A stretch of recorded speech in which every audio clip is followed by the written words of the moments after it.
It's this kind of weird thing that you learn to live with. That's one of the biggest things I've learned, is that it is something that just travels with you and you have to accept it as part of who you are moving forward. Hey, I'm Tanya Wilkinson, and this is Death on the Daily. I used to think that legacy was something we built over a long lifetime, tied to traditional achievements and how much we could do in our time on this earth. That is until I became a bereaved mother to my daughter, Ngako Raiona, who was never destined to walk this earth. I've witnessed how powerful a legacy can be created from a life that was far too short. And I know that legacy can feel like a very big word, so I want to say this before we begin. Legacy can be as simple as showing up in kindness and compassion as we move through the world. And my guest today is here to share with us the legacy that he and his wife are creating for his daughter, a legacy that's rooted in love, where grief is a doorway to purpose, impact, and spreading love into the world. Manon Dave is a multi-talented designer, innovator, producer, musician, and creative technologist. He's currently the BBC's head of Future World Design and has collaborated with musicians including will.i.am and Idris Elba.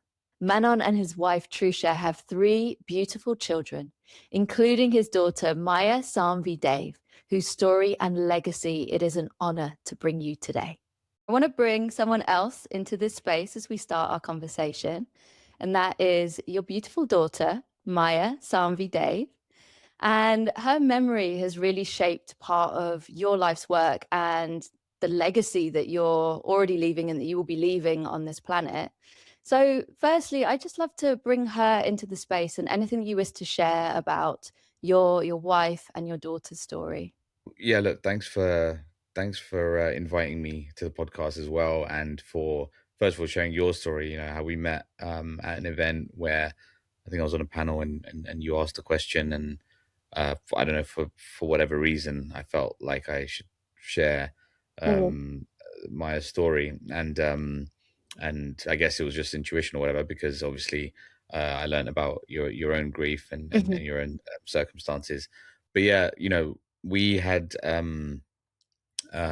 Maya now coming on to 4 years ago, and you know, she was born at 27, 28 weeks, and so, you know, very premature, and it was really difficult circumstances, and you know, she survived. She was she survived the birth, and which was already pretty unusual, um, a bit of a miracle in and of itself, and then she lived for, you know, yeah, several days, you know, coming into 10 days, and unfortunately, you know, in those types of circumstances, regardless of the the medical care that's available to us now, and you know, all of the science and all the technology, it's really hard, obviously, to avoid infections and the sort, even in hospital in a sterile environment. So unfortunately, she, yeah, contracted in a kind of infection, Mhm. and then of course, you know, her health started to decline, and she passed shortly thereafter. But Yeah. yeah, my wife and I, obviously, you know, we she was born after my son and before my third child, Mhm. my second daughter, um, and so, you know, at that moment in time, obviously, it almost felt like the sort of completion of our family. You know what I mean? Yeah. And we're blessed to have, you know, had our daughter since, but for sure, it had an immediate and like very profound impact on us, I think. And yeah, for me, you know, everyone deals with grief in different ways, as you know. And for me, I felt the kind of immediate urge, well, certainly over the course of that year, to need to do something to kind of, yeah, you know, remember her by, and also kind of ensure that, yeah, we have conversations now, several years later, where we're still kind of uttering her name. So that was kind of an important part of the journey since.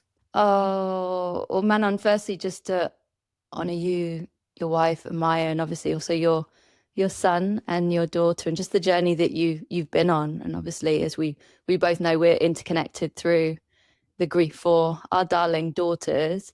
And it's a really, really tough journey. And I just also wanted to really honor and actually draw an interconnection to my story and the fact that I felt, Mhm. for me, it was immediate as well. I was like, I am building her legacy.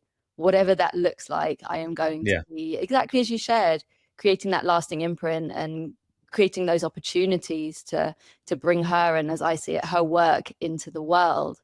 So I Mhm. would love to hear more about this legacy and what you've been creating for obviously you, your wife, and for Maya as well.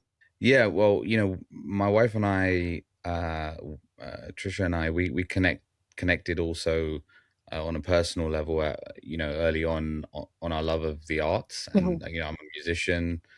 She's a classically trained dancer. Wow. We both pursued those kind of passions in our own ways, different ways. Um, some professionally, some more kind of, in a more amateur fashion or as a hobby. But like ultimately, it's always been a big part of our lives, and we're very much into music and the arts. And so, one sort of thought that I had with some of the relationships I have in music in particular, and I had the privilege of helping this a composer from India. His name's A.R. Rahman. He's a Oscar award winning, Grammy award winning musician. He did the music for Slumdog Millionaire and 127 Hours and a bunch of other movies. But I had the privilege of helping him, uh, collaborating with him on his school for music in Chennai, India, many years ago. And he's always been somebody to embrace kind of innovation and then sort of new ways of doing things. So I just reached out to him and his academic coordinator, a guy named Adam Gregg, out in Chennai, India, and said, "Look, I don't really know how this stuff works, but I would love to kind of, I guess, create a scholarship or something like that for in the name of my late daughter Maya, and how could we go about this?" And so with their support and with AR's sort of blessing, we kind of went about trying to imagine what that looks like, and I guess going through the processes for the first time was obviously pretty tricky and arduous, but ultimately, yeah, we established the Maya Dave Scholarship for women in music, and it's really a kind of sort of full year scholarship for young women who want to pursue music academically. Something that I never got to do, and I would have loved to have done.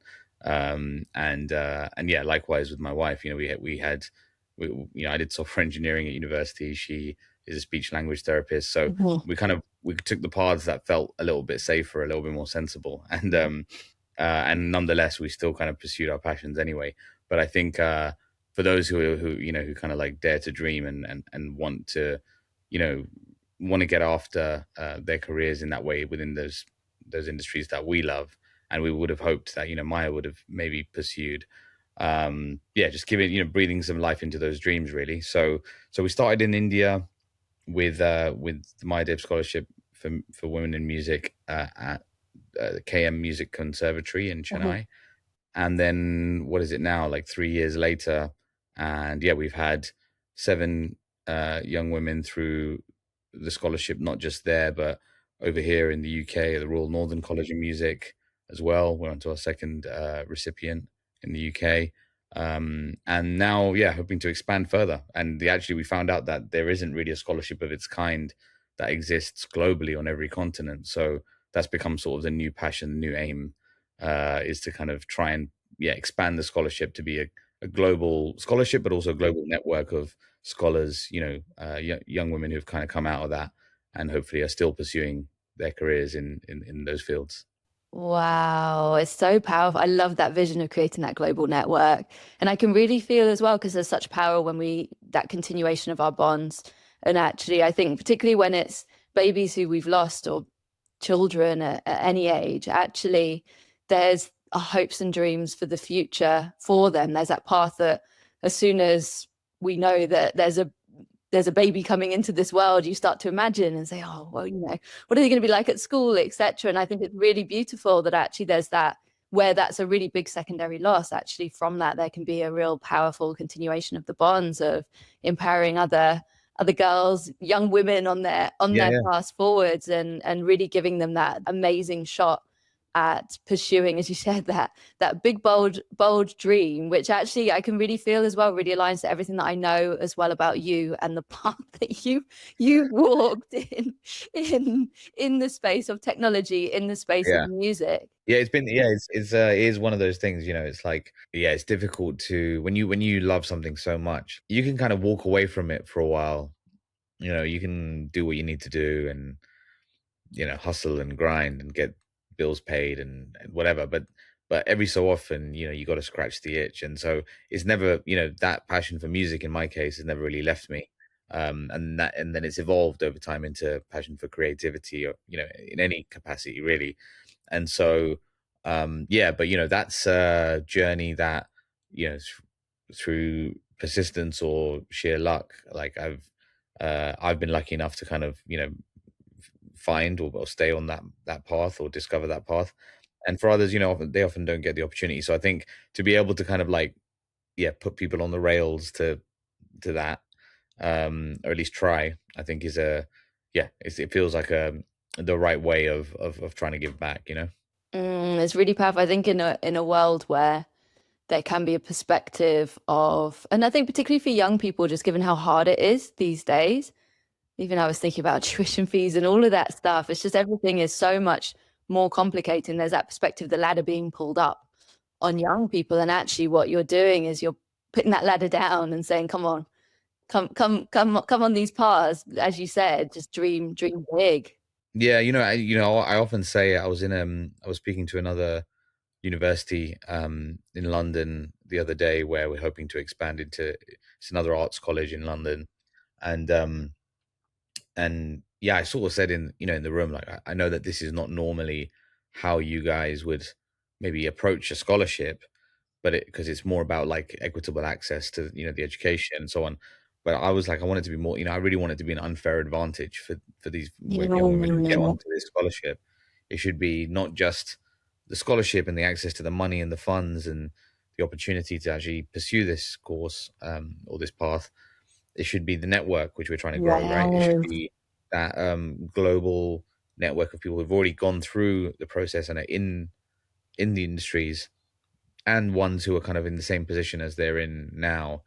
And then it should be access to me and my network, Mm. and maybe Wow.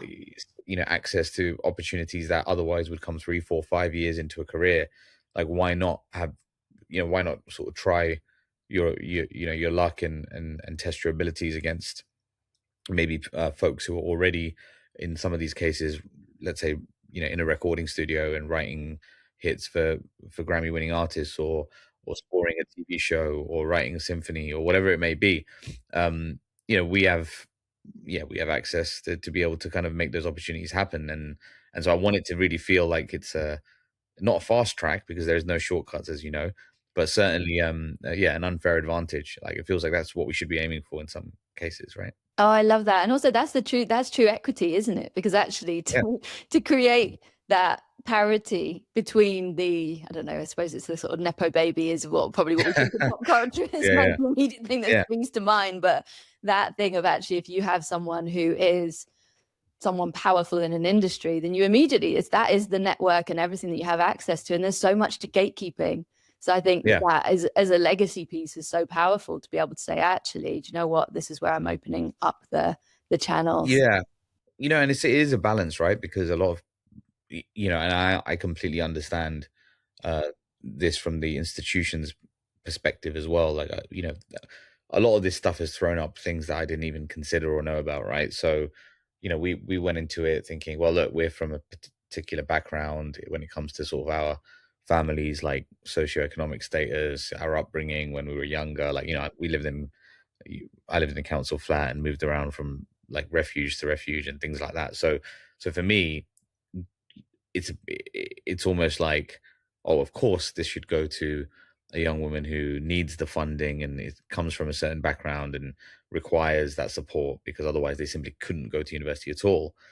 That makes sense to me. But of course there is the flip side of the coin as well, where again we're talking about really prestigious arts colleges, and these people want the best of the best. They want to create a level playing field where actually it's the talent that gets you through the door, not your socioeconomic circumstances or whatever.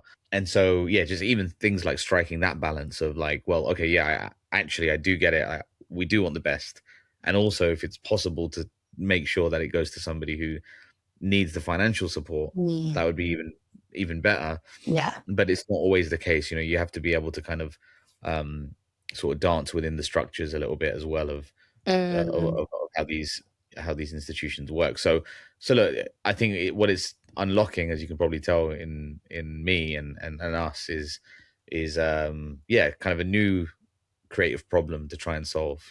Like yeah. how yeah. So it's like I'm constantly like, yeah, the wheels are constantly turning as to how this could also be Yeah. designed, to be something that really does offer that equity and that equitable access back to folks who need it.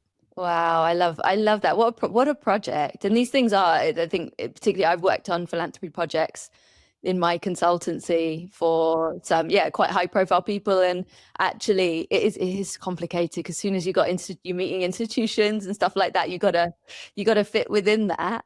But I suppose Yeah, I'm really curious to know as well what this process, if you think about this process when it comes to yeah. your grief and it comes to also building legacy, is there anything that this process has taught you about grief and legacy and what it means to you? Well, I think it's something that sustains. I think that's something which might sound obvious, but you don't really understand how until you go through it. It's not it's n- it, it's not uniform, meaning that it continues to evolve. And I think it's almost too simplistic to say you have good days and bad days. I think it's way more complex than that. I think it's more, you don't really know where you are, if it's a good day or a bad day, or it's not even a day thing. I feel like it's these kind of like phases that kind of reveal themselves over time. Um, and yeah, look, I think I think one way that I've coped is certainly being more vocal, more proactive, and so on. That's not like a cure, you know what I mean? That's not necessarily something that's rectifying this thing. Not to say that it's something that's wrong, but it's not something it's not a band-aid, and it's also not a cure, and it's also not something that needs to be cured or have a band-aid on it. Do you know what I mean? So it's this kind of weird, like, thing that you learn to live with. And I don't really know, it's hard to articulate, but I think that's one of the biggest things I've learned, is that it is something that just travels with you, and you have to accept it as sort of a part of who you are moving forward, you know? Oh yeah, I feel that. I really resonate with that. I call it I don't have any tattoos, but my one tattoo that I Yeah, have, there's not a real tattoo, yeah, it's my tattoo of grief. Feel it over my yeah, heart. yeah, And I think for people who haven't been through the experience of grief, but I think particularly when it's baby and child loss as well, that's a different type of grief altogether because you are missing a part of you. So how could you ever feel like that part is, for me, it's how could I ever feel like that my heart would ever be whole again without her here? But actually, for people who hear it, I mean, my mum in particular was utterly horrified when I told her this once. She just wants to wave a magic wand and make everything better for me. But actually, yeah, for me, it's about realizing it's a beacon of my love. And because of that, that tattoo of grief, I'm like, you're welcome here. You can yeah, purr yeah. away because our daughter's name means lioness heart, Narco Liona. Oh, And yeah, so for me, it's about really tuning in and saying, okay, there she is. She's purring just inside yeah, of me. yeah, And then on some days, as you shared, it's not even days. It'll just be a moment in a day. Suddenly it'll start yeah. roaring my tattoo of grief. Yeah, I like that. I like that description. But yeah, it's like not to be sometimes I'm so conscious of, like, I guess one of the things that I really try to do is like, putting yourself in other people's shoes, but I really try and live in the perception of others sometimes, to try and understand, like, how am I coming across when I'm talking about this. And I can imagine, like, it's easy to perceive me or you or people who I think are comfortable talking in this way sometimes about this stuff, as kind of grief elitists. Like, you know what I mean? Where it's like, oh, you don't really know unless you've been through it. You know what I Yeah. mean? Like, that's kind of how it sometimes Yeah. comes across. True. And you know what I mean? And I Yeah. think that it's like, it's actually the opposite that I think I know that you're trying to achieve, and also that I'm trying to achieve, is to say, no, no, no, I'm trying to share this part with you. It's not like, it's actually the opposite. I want you to understand as best as you possibly can, because yeah, it's not, you're not going to be able to like fully digest what it is, but it's important that, people, I think, do understand that there are layers that are there, and you might not see, like, the tattoo is a good example, and it's a horrible example actually, but that I'm gonna a horrible way of explaining it. But some loads of people have tattoos, and a lot of them are in places that you can't see when they're fully Oh, clothed. Do you know what I mean? So it's like you just right. don't know that somebody has that and they wear it on them. You know what I mean? Oh, yes. Yeah, and I think that's something that yeah, you may not be able to see it, but sometimes you can feel it. You can feel that actually this person's a bit quirky, or has this cool personality trait that I'm into, or I can tell there's layers to this person. And oftentimes those things do have a physical manifestation, and in other times they don't. And I think that that's kind Mm, of where. So I really resonate, I think, with your tattoo analogy, because it's something that it can be invisible. You know what I mean? yes. And it's okay for it to be invisible, but also you kind of also want to just get across to people that it's there, like even if they can't see it. Yes. Yeah, Manon, I love that because you're so right. And I think from that perspective of our society, our grief and death avoidant society, yeah, yeah, actually, when the conversation starts, I think people often see that it's not so scary to hear. And actually, I think there's something, I was writing about this yesterday. There's something in, for me, I connected in yesterday to just that sentence that I always used to say to myself, I could never survive the death of a child. And it's something that I think if you asked anyone who hasn't been bereaved of a child, they would say, I could never. I think that is a typical response. That was a real fear of mine. And I yeah, really connected into the fact that actually it was a very messy, step by step, breath by breath. I got through it somehow to the other side of, not to the other side of grief. The grief will always be there, but to the other side of this, I suppose, the survival. I'm in the weeds of yeah, my grief. And what that taught me is that actually there's a wholeness of us as humans. But I was connecting and I thought, actually, that innate knowing has always been there, because yeah, actually we humans, we are always witnessing what's happening, whether it's in our communities, people who we love, out in the wider world.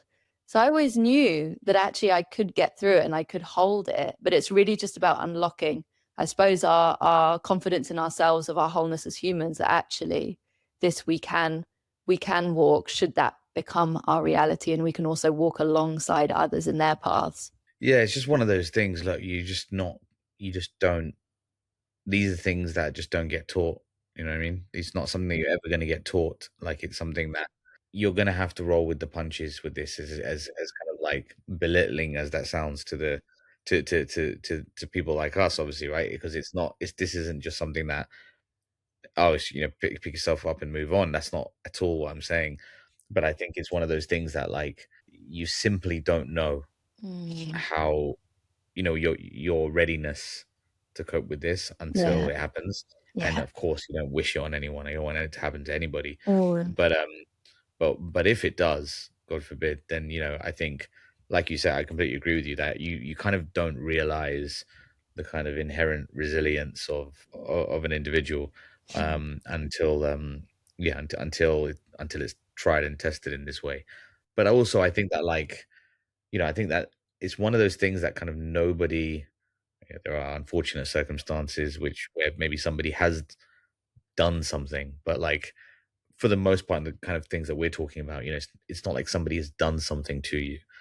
It's And so in that respect, it's like there's nowhere to put the blame, which I think forces you also into kind of like accepting and living with what it is, because in some ways it could be a lot worse. And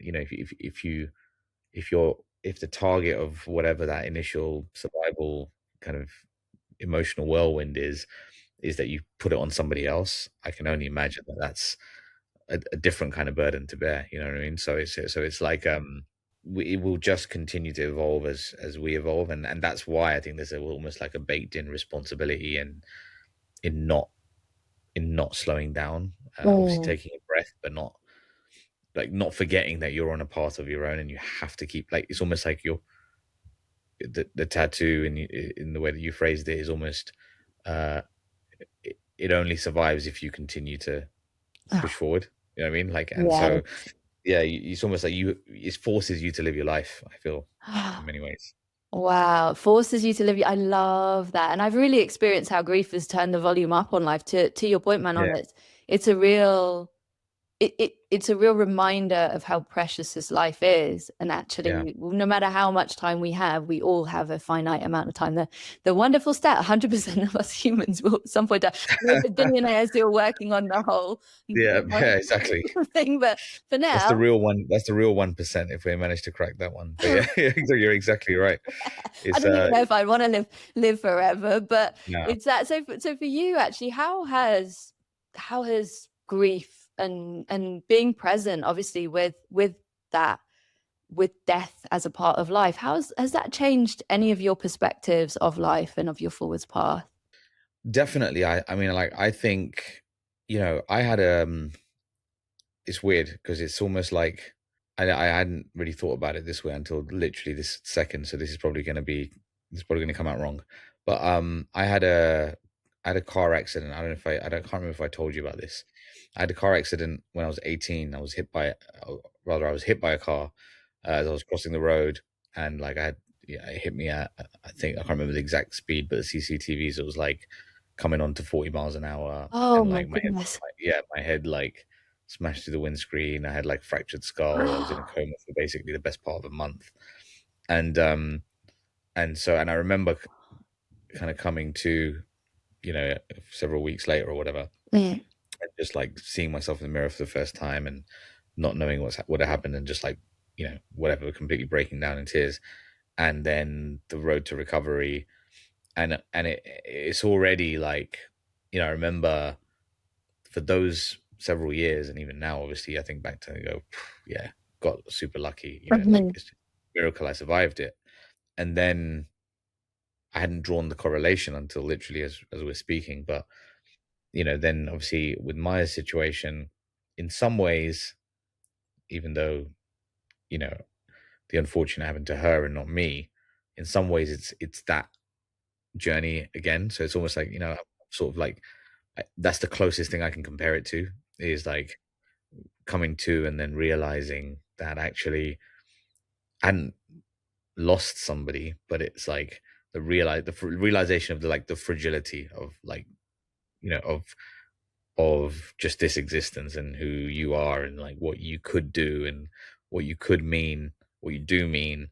It's like it's a very, like, not to get so philosophical, but it's a very big thought. You know what I mean? And, almost too big for any individual to kind of consume in any one moment. So it's like so I think what it has done for me is it certainly forced me to consistently think about, what am I doing? Do you know what I mean? Like, if I'm not having this conversation with you right now, what am I doing? And I find it, it comes with good and bad, right? Like, I find it difficult to go to bed Mhm. unless I feel like I've like squeezed every last piece of juice out of my day, and Mm. like as much as I possibly can, and I know I'm like too tired to continue. I'm not Wow. saying that's a healthy lifestyle, by the way, but I'm just saying like that's the kind of thing I think it's kind of nudged me towards, which is Yeah. like that kind of questioning yourself of like, are you sure you've Mm. lived your best day and your best life? You know what I mean? Like, are you sure you've done enough? Are you sure Wow. you've given it your all? And there's no harder person to answer than yourself in those situations, Mhm. because only you know how much more you could have given, or how much more you can Yeah. kind of afford yourself to give. Um, so yeah, so I think that's what it's really changed about my perception of things. Anyway, is like you said, we have a finite period. Mhm. So yeah, what are we doing? Is it? Yeah. It's not doom scrolling. So, Right. or what are we trying to achieve? To your point, it's for me. I think about legacy for sure. Oh. I make no qualms about the fact that, yeah, I don't necessarily. I'm not going to be the most famous person on the planet, or that's not the desire or anything. But certainly, I do want people to remember, whether it's me or the foundation, or something I created or whatever. Mm. Like, I feel like that's the biggest, you know, that's the biggest thing that can happen, is that people don't forget your name, because of something you did, and that's kind of what we've tried to do for Maya. So Oh, that's so, so powerful. That's that ripple effect. It's almost that is the immortality project, actually. Work yeah, on that legacy piece. And yeah, that's the best thing that you can do to extend, to your point, your name being on this planet Earth, and knowing everything that I know about you. I mean, obviously, firstly, to acknowledge that car accident, just how horrific that must have been in yeah, it's that crazy. journey forwards, but also just knowing everything that I know about you and about all of the opportunities that you've created for yourself. I'd be really curious in our last sort of few minutes just to hear anything about, well, I'd love to hear a little bit for our audience. Obviously, I know about your work, but I think they would be really inspired as well to just hear a little bit about your work that actually, I don't know if that was a moment that actually instilled in you a drive that maybe was that sliding doors in life, and could have set you on a different path than it could have been. But yeah, I would love for you to share anything just about your work and that impact that you are creating on the world. Yeah, I mean, like, it's one of those things I've sort of stumbled into in many ways. Like, I think I've always wanted to do something creative, or lean into the more kind of creative instincts that I have, and I believe most people have. But that was like my big thing, that even if I was working in an engineering job, or a product management, product design job, whatever, I felt like I wanted to push the boundaries, be more creative, be more innovative, and just constantly be making stuff. And in my case, that was music for a long time. But as I shared with you, sort of before we started this conversation, like, I think that's that quickly expanded into really anything creative, whether it was music or something more visual, things that I had no skill in, and just learning the ropes. Because my big thing that I sort of quietly started developing, I guess, as a philosophy, really, is that, like, um, you know, imagination and creativity as a hard skill, something that is, a core skill for people to learn and craft and continue learning, and shaping, um, is really, really, really important, I think, for folks to do the most innately human thing possible, which is to make, to create. And so I think, like, for me, that has always been a pursuit, and it's something that I started talking about more. And as I started talking about it more, and you're right, as I started to go through those kind of more tough parts of my life, including the circumstances with Maya, I think I started to realize that actually a lot of the work that I have been doing, has always had a component of wanting to enable people to create. So, work on, for example, I built a couple of musical instruments in the music sort of tech space. A lot of musicians use those instruments, folks like Idris and Will, and others. And even then, a lot of the features that exist there, and the things that I'd work with my teams to build, were ways for people like me, who, let's say, couldn't play an instrument very well or whatever, to be able to translate my idea Mm. into sound with, like, as little latency as possible, basically. So go from imagination to something you can listen to as fast as Wow. possible, so that I don't lose the idea, because I can't communicate it by playing it to you. I have Yeah. to draw it into my computer or whatever for you to hear it, or I have to, press one button instead of three, because I just don't have the hand-eye coordination. So Wow. some of these features are really enabling features, and then that quickly transcended into, some work I did in the education industry, which was about teaching language and leveraging technology to do that. And then now, for example, with the work I'm doing with the BBC, uh, I built this team called Future World Design, within the BBC R&D function, and that's really just around about sort of seeing around corners and thinking about the way young people are engaging with technology, and how they're not really consuming content anymore. They're kind of co-creating content, which excites me. I think it's a time where, like I said, you know, it's a bit of a punchline in some ways, but, like, it's something that I genuinely believe, which is that, skills, the age of, like, skills, is quickly diminishing. Not to say that skills aren't useful, but you can learn skills very, very quickly, or you can have something, AI in the way that we're describing it, um, kind of bridge the skills gap that you might have. But imagination is really like the skill. You know what I mean? Like that's really the skill that that we all are born with, and we can all continue to craft and shape. And it's a muscle that you, if you don't exercise it, you're not gonna, you're gonna not gonna lose it, but you're certainly gonna not make the most out of it. So, yeah, I think that my work is it's at this intersection of creativity and technology and culture, but really it's about access. I think, and accessing your your most innately human instincts, especially creative ones, as well as creating more equitable access for folks who come from backgrounds like me to to be able to take part, and compete. Wow, what an impact. And it's really, really powerful because I think just that of the empowering our imagination in general, but also our future generations. And I think what I can feel is obviously there's that legacy piece for you and Maya, but obviously for all of your kids, for your family, I think it's really, really powerful. And I'd love just for you to share any final words. Firstly, obviously, around where people can find you, connect with you, and potentially also, because I'm conscious there are people from the brand world and other Oh spaces yeah. who also tune into this podcast, potentially also explore as well ways to collaborate, etc. As well as any final words that you've got for anyone listening, just on that piece of the legacy, and that we can create any advice as well that you would share as final words. Well, yeah. I mean, pretty easy to find. There's not many people called Manon Dave, but I'm on all of the platforms at Manon Dave. So you can find me on LinkedIn, Instagram, etc. And yeah, look, I have no power agent or whatever. Like I read all of my own emails, so message me and DM me, and I promise to get back in touch. And yeah, and same for the collaborative side of things. I'm always open to new ideas, new ways to collaborate. As you know, I've worked with a lot of great brands, from the Apples and Googles to the Nikes and Disneys and stuff. So um, I would always love to collaborate with any brand, little or large, as long as it aligns with the kind of stuff that we care about.